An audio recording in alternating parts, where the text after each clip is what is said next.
Hello, ladies and gentlemen. This is Senator John Gleason with another edition of the Gleason Report, right here from your state capital in Lansing, Michigan.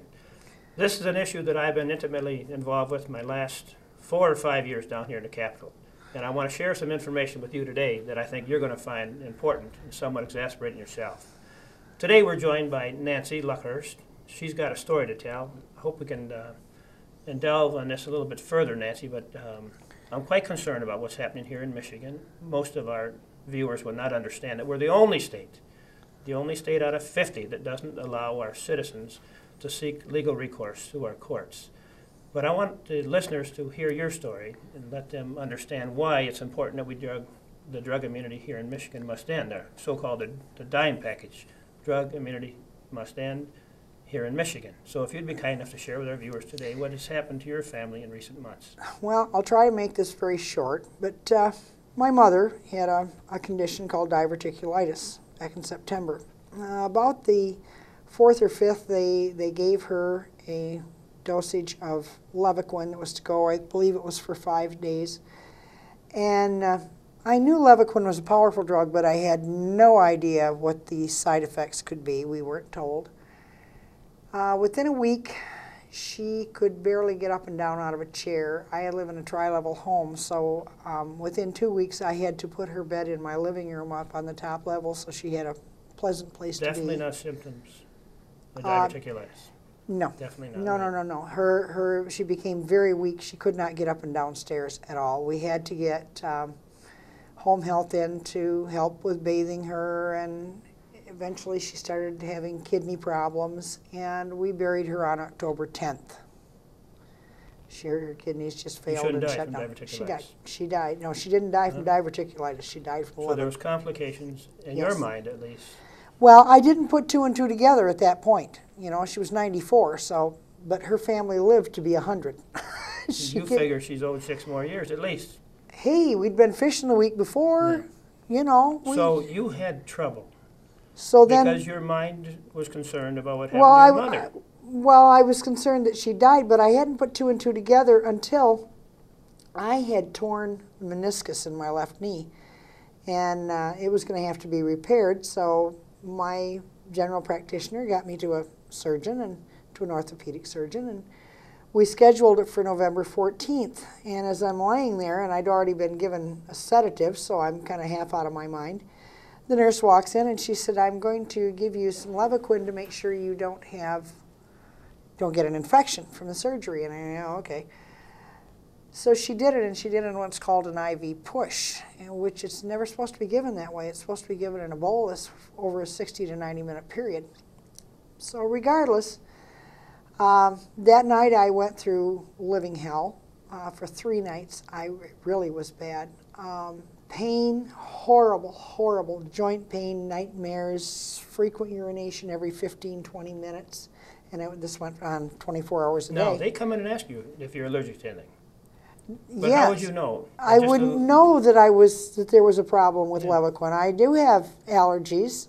Now, was that some of the recourse that you experienced when you said, look, there's something going on here? So this was on a Friday. So on Monday already, I know there's something not right, and I know it's got nothing to do with the surgery that was done, because I know that the leg is getting better from the surgical end of it. I can tell. So I started Googling, and I found Levaquin. I knew that it was a strong drug, and when I started reading, I was appalled. I had all of the symptoms. My Achilles tendons were all swollen and sore, and my knees were hurting. What did the doctor say when you told him? So I called the doctor's office that day, just 3 days after surgery. You were back home by then? Well, yeah, I went home that day. It was in and out surgery. Yeah. So I called the doctor's office, and the nurse said, "Well, I'll get back with you." And she called me back and said, because it said, if you have a problem, call your doctor. And my answer from the doctor was, "No way. 1 dose. Won't do it. No way." I knew better. Now, was this your family doctor? This was the surgeon. The surgeon. All right. So we get through Christmas, and I'm gradually getting worse. My legs are getting weaker. Yeah. I'm having more and more problems. So first part of January, and I called this doctor 2 or 3 times, and each time he would say no. didn't even want to see me. So I went in to see him in January, and we got in quite a match. I finally told him, because I'd done all the research there was, and he didn't want to hear it. He did not want to hear it. Now, have you hired legal help on this? I am in the process of doing this now. Okay. Yes. Were you given any advance warning about you have to be careful what you say? I don't want to complicate or compromise your I'm not worried legal about status. this. All right. I'm not worried about this at all. Okay. No, because I will tell the truth, and it shouldn't hurt my case at all. The truth never hurts. I just don't want you to prejudice your opportunities. Nope, okay? I'm not going to. Now, this is weeks after your mother's experience. Yes, You figured that she was really we went hurt. to Canada for Christmas, and by the time we got back, I was in so much pain, I could not get up and down the stairs without grabbing onto the railing and pulling myself up. The muscles all in my legs, hamstrings were all, I mean, just, it was horrible. Did you consider hiring an attorney over your mother's situation? Not as yet.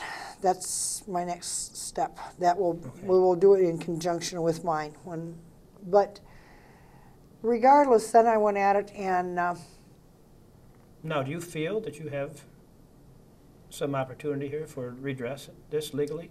That you think that your case belongs I have in a court? rheumatologist who says you had better sue, and I have a Yeah. general practitioner who says you had better sue. So what do you think about Michigan not being able I'm angry. to have this When I issue found out before an Michigan impartial was the only state, judge and jury? I'm one of those people who firmly believes in tort reform, but let's not throw the baby out with the bathwater. How did you find out you couldn't do this? An attorney from You Michigan. called up asking for assistance. Yes. And he told you what? That we had a law here in Michigan, that Michigan was the only one in the nation that you couldn't sue. And you felt appalled about this, that your rights as a citizen, As not far only as I'm Michigan, but the concerned, United that's States, my due process rights as part of the Constitution to be able to seek redress. What do you think about these legislators that say, no, this compromises future opportunities for I'm economic I'm advancement? appalled, and I'm ashamed of them because. Have you called any? Oh yeah. What Yeah, news- and I've, what I've answers have you written been to given? them. I've had nothing. I've had nothing from the Republican Party whatsoever. How about the Democrats? What are they telling you? I did get, I got a letter from Kahn, or I got an email from Kahn, and also I'm trying to think. What did he there was tell one you? other. Said they were working on it. They were Mealy hoping to Mouse. get something to do it. Yeah, Mealy but it Mouse. just, yeah, No recourse. Oh. Michigan alone. yeah. We can't have our citizens go before an impartial judge and jury to say Oh. there's been some harm done. No. What do you think about the issue? I've heard about- nothing from my senator. Which is who? nothing. Cropsey.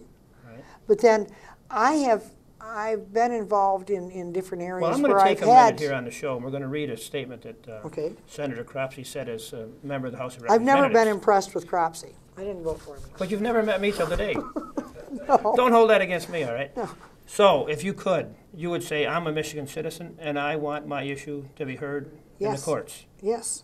Well, listen. I think that a judge is smart enough to know whether it is a frivolous lawsuit or not, and it should be left up to the judge to decide. Well said. I have to let you go because we're going to have Okay. another guest on to continue this discussion Alrighty. about what I think is appalling, in your words, that Michigan residents can't find recourse in Michigan courts. Ladies and gentlemen, you've heard there from Nancy Luckhurst, her experience with her mother and herself, and we're going to continue this dialogue with a man that's been involved with this issue more than I have, actually, and that's Mr. Hank Greenspan. We'll be right back.